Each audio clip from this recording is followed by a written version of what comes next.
Enquanto o mercado ainda digere os recentes episódios como o da Braskem, o da Ambipar, a Nord está alertando investidores que, se a situação fiscal no Brasil não mudar, há um risco estrutural para o mercado de crédito. A Nord avalia que as altas das taxas de juros nos últimos anos impulsionaram o mercado de crédito privado e que agora opera com spreads baixos frente, por exemplo, aos títulos do Tesouro Nacional. Para discutir o peso das contas públicas neste crédito privado, vamos conversar agora com Marília Fontes, economista-chefe da Nord. Seja bem-vinda à nossa programação, prazer tê-la por aqui.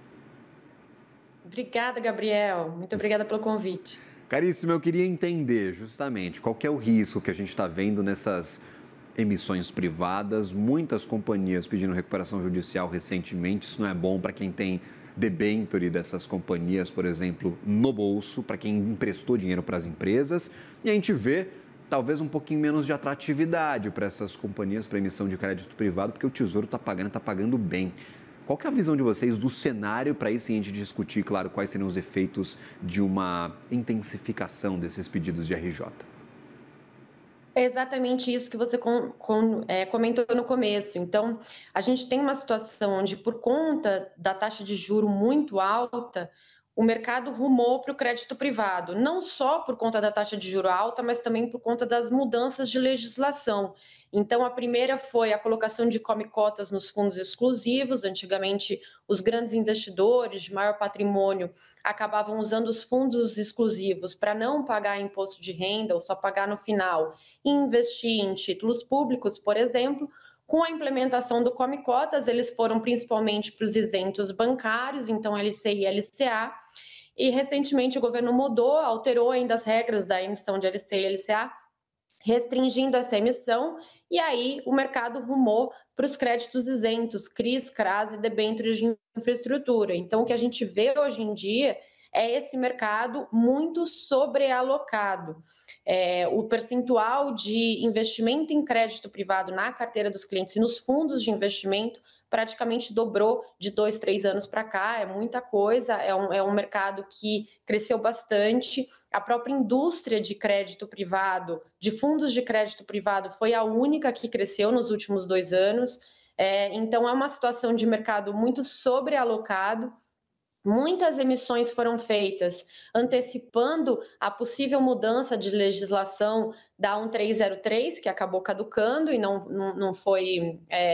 implementou tributação nos títulos isentos, mas isso fez com que muitas empresas antecipassem as emissões e, portanto, o mercado está bem alocado nesse tipo de emissão, com spreads baixíssimos. Os títulos mais seguros, que a gente chama, os AAAs, estão pagando, às vezes, taxas até menores do que as taxas dos títulos do governo, num momento crucial para a economia, que teremos uma eleição ano que vem, e se não resolvermos o problema fiscal, vamos nos manter com taxa de juro altíssima por mais tempo, fazendo com que eventos pontuais de recuperação judicial possam se tornar, assim, uma crise sistêmica e ampla.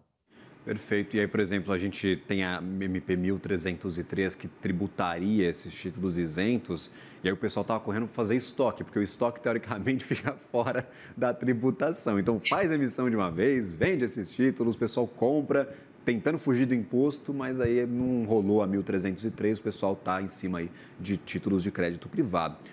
Quem está muito exposto a este mercado, Marília, tem alguma dica, algum direcionamento, o que fazer agora? Porque a gente tinha, por exemplo, no início das quedas de juros, quando a gente foi lá para 10,5%, o pessoal estava atrás de 1% ao mês, fala, estou procurando aí um resultado, fala, se o juro está caindo no Tesouro, compra no crédito privado, você toma um pouquinho mais de risco, mas consegue salvar uma taxa maior. Quando o juro começou a subir também, foi todo mundo para o crédito porque estava pagando muito. Tem gente ainda com muito crédito privado no bolso. No ano passado a gente teve recorde de emissão de títulos de renda fixa e neste ano provavelmente teremos mais um recorde. Qual que é o direcionamento, qual que é a dica e o que a gente pode passar para este investidor que está nos assistindo e pode ter crédito privado na carteira? A minha recomendação é para evitar crédito privado em novos aportes. O crédito privado ele não é tão líquido assim se você é investidor pessoa física. Então, Quando você vai vender, você paga um spread muito alto, muitas vezes é difícil de sair. Então, conforme ele vai pagando juros e amortização, você vai investindo em outros tipos de ativos, como, por exemplo, títulos públicos. E para novos, dinheiro novo, né, que você tiver, nos novos aportes, é investir em títulos públicos. Se mantendo fora desse mercado de crédito privado. Muita gente me pergunta também se valeria a pena sair de créditos mais high yield, mais arriscados, e ir para créditos AAA, mais seguros? E a resposta é não, exatamente porque esses créditos AAA estão pagando juros baixíssimos, com spreads muitas vezes abaixo do título do governo. Então, essa não é a solução é simplesmente sair dos títulos privados e ir para títulos públicos à medida que você vai conseguindo liquidez e novos aportes para fazer isso. De tal forma que até o final das eleições você já tem uma carteira de crédito privado representando um percentual menor do seu patrimônio. Vendendo secundário mesmo, porque às vezes o pessoal tem medo de perder um pouco de dinheiro, de sair de um crédito antes do vencimento. A dica é para quem está exposto ao high yield, ali, aqueles mais apertados, com a nota de crédito menor, que estão pagando mais, mas se sentir desconfortável com a posição, sair dessas operações? Então, Gabriel, é difícil de sair dessas operações no mercado É. secundário. Esses créditos que já estão com algum tipo de problema, ou problema de governança, ou recuperação judicial, dificilmente você consegue sair.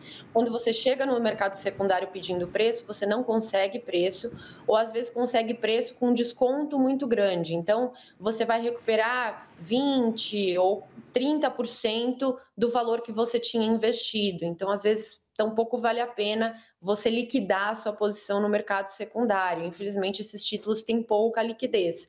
Então, o trabalho nesse mercado é muito mais de você se proteger da situação do que remediar. Fica muito difícil remediar pela falta de liquidez que esse mercado tem para a pessoa física. Então, em alguns casos, pode valer a pena, sim, vender no mercado secundário, quando o spread está baixo, quando é um caso de uma empresa que ainda não teve nenhum grande problema, e aí você consegue vender de forma antecipada, ainda assim pagando algum spread, mas para essas empresas que já mostraram alguma dificuldade de rolar suas dívidas, alavancagem muito alta e problema de governança, dificilmente você vai conseguir vender no mercado secundário sem tomar um spread muito grande na cabeça. Então, vai ser bem complicado.